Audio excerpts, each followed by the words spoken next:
उत्पन्ना एकादशी व्रत कथा। सूर्य जी कहने लगे, हे ऋषियों, इस व्रत का वृत्तांत और उत्पत्ति प्राचीन काल में भगवान कृष्ण ने अपने परम भक्त युधिष्ठिर से कही थी, वही मैं तुमसे कहता हूँ। एक समय युधिष्ठिर ने भगवान से पूछा था कि एकादशी व्रत किस विधि से किया जाता है और उसका क्या फल प्राप्त होता है। उपवास के दिन जो क्रिया की जाती है, आप कृपया करके मुझसे कहिए। यह वचन सुनकर श्री कृष्ण भगवान कहने लगे, हे युधिष्ठिर, मैं तुमसे एकादशी के व्रत का महत्व कहता हूँ, सुनो। सर्वप्रथम हेमंत ऋतु में मार्गशीर्ष कृष्ण एकादशी से इस व्रत का आरंभ किया जाता है।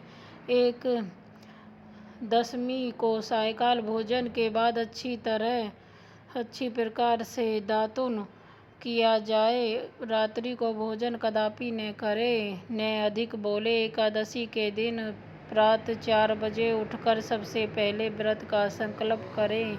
इसके पश्चात शौच आदि से निवृत्त होकर शुद्ध जल से स्नान करें। व्रत करने का चोर, पाखंडी, परस्त्री, निंदक, मिथ्याभाषी तथा किसी भी प्रकार के पापी से बात न करें। स्नान के पश्चात धूप, दीप, नैवेद्य आदि 16 चीज़ों से भगवान का पूजन करें और रात को दीपदान करें। रात्रि में सोना नहीं, प्रसंग करना चाहिए।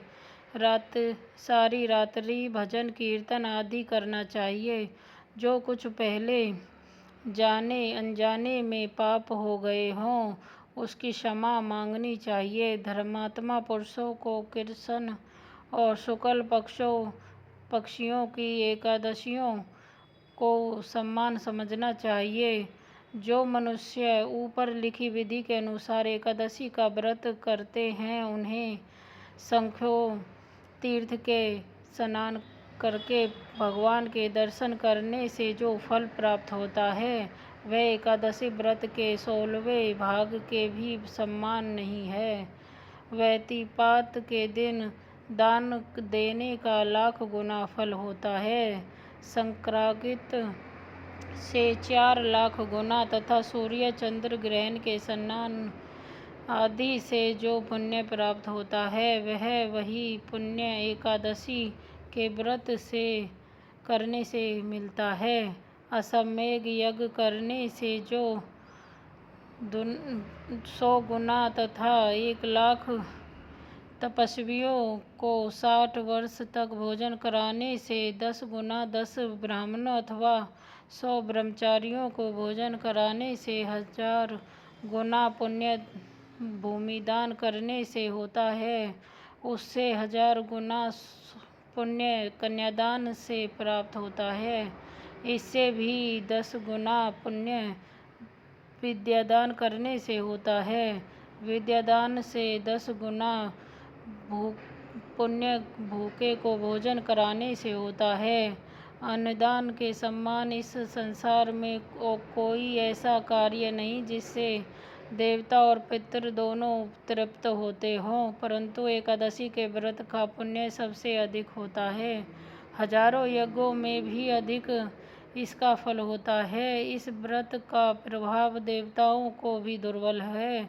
रात्रि को भोजन करने वाले को उपवास का आधा फल मिलता है और दिन में एक बार भोजन करने वाले को भी आधा फल प्राप्त होता है, जबकि निर्जल व्रत रखने वाले को महात्म्य जो दैत्य भी देवता भी वर्ण नहीं कर सकते। युधिष्ठिर कहने लगे कि हे भगवान, आपने हजारों यज्ञ और लाख गोदान को भी एकादशी व्रत के बराबर नहीं बताया, सो यह तिथि सब तिथियों से उत्तम कैसे हुई, बताइए। भगवान कहने लगे, हे युधिष्ठिर, सतयुग में मूर नाम का दैत्य उत्पन्न हुआ। वह बड़ा बलवान और भयानक था।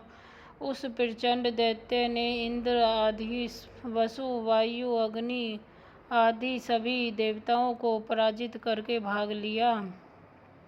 तब इंद्र सहित सभी देवताओं ने भयभीत होकर भगवान शिव से सारा वृत्तांत कहा। बोले, हे कैलाशपति, मुर दैत्य से भयभीत होकर सब देवता मृत्युलोक में फिर रहे हैं।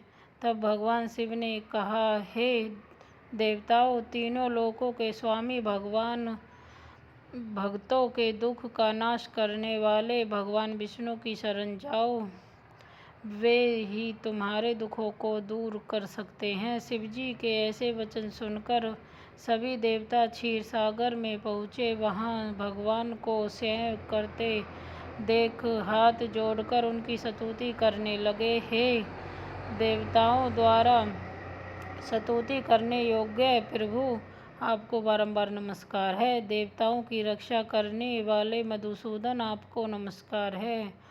आप हमारी रक्षा करें। दैत्यों से भयभीत होकर हम सब आपकी शरण में आए हैं।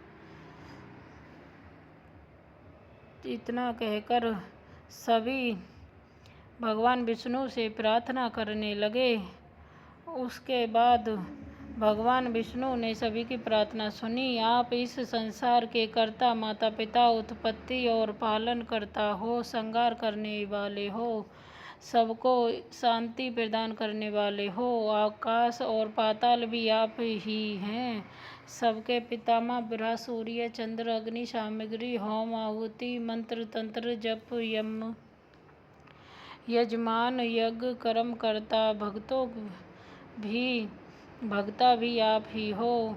आप सर्वव्यापक हैं। आपके सिवा तीनों लोकों में अचर तथा अचर कुछ भी नहीं है। हे भगवान, दैत्यों ने हमको जीत स्वर्ग से भ्रष्ट कर दिया है और हम सब देवता इधर इधर भागे फिर रहे हैं। आप उन दैत्यों से हम सब की रक्षा करें। इंद्र के ऐसे वचन सुनकर भगवान विष्णु कहने लगे, हे इंद्र, ऐसा मायावी दैत्य कौन है जिसने सब देवताओं को जीत लिया है? उसका नाम क्या है?